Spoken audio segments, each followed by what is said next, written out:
So this collection is a large, it's like, almost like a retrospective collection, and it's all based on Australian iconography and Australian imagery.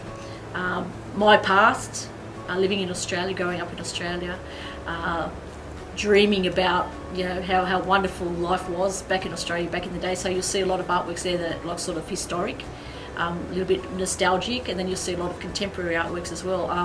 I look at Ned Kelly, for instance, and we look at like sort of historic artworks. I'm looking at the beautiful beaches of Sydney, the colour. I'm looking at like cars, like classic FJ Holdens.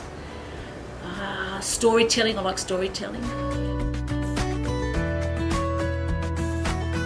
I call myself a neo-pop Australian artist, meaning that it's popular culture, so it's Australian popular culture, but also pop art in respects of it's very illustrative, black outlining, strong colours.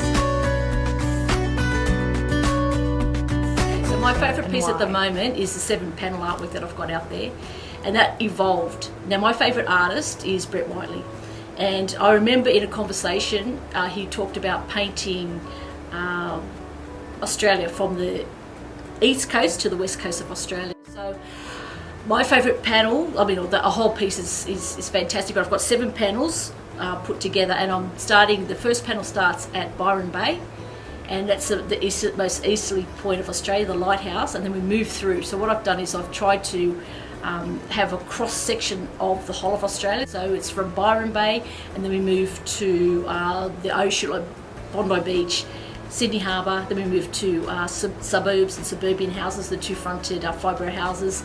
Moving on, we go into Central Australia. We've got Uluru, we've got billabongs, we've got all the native animals. Then moving across again to Kakadu, we've got the nocturnal animals, and out at the end we've got an Aboriginal elder looking back at history. The whole entire work works from right to left.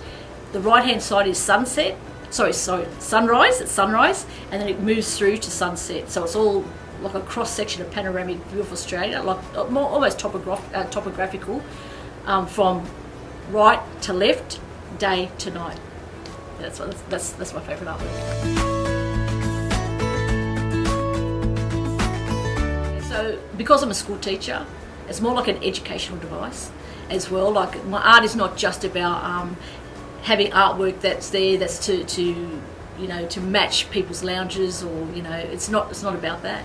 My artwork, I think, is another level to it, and I want to educate people about Australia and how wonderful Australia is, and the colours and the brightness, and the sort of tongue-in-cheek sort of attitude that Australians have, and laid-back attitude. And I think that's what I want people to get, and also conversation starters. A lot of the time when my art is on display, people will say, "Oh, I remember this," or "I remember that," or and it brings people together, and they can actually talk about things. So look, I'm just really happy to be given an opportunity to have my artworks in such a prestigious location. I mean, it's awesome, and I'm honoured by that, and I'd like to thank the member, Guy Zangari, for Fairfield, because he nominated me, and I think that was like a really good testament to him and looking after people from the western suburbs of Sydney, so look, I'm having a great time. My art speaks for itself, I think, and it's about happiness, it's about vibrancy, it's about Australia, it's about everything. So if people can come down and have a look at it, I think that they'd be pretty much amazed at the breadth of the exhibition, the colours of the exhibition, and yeah.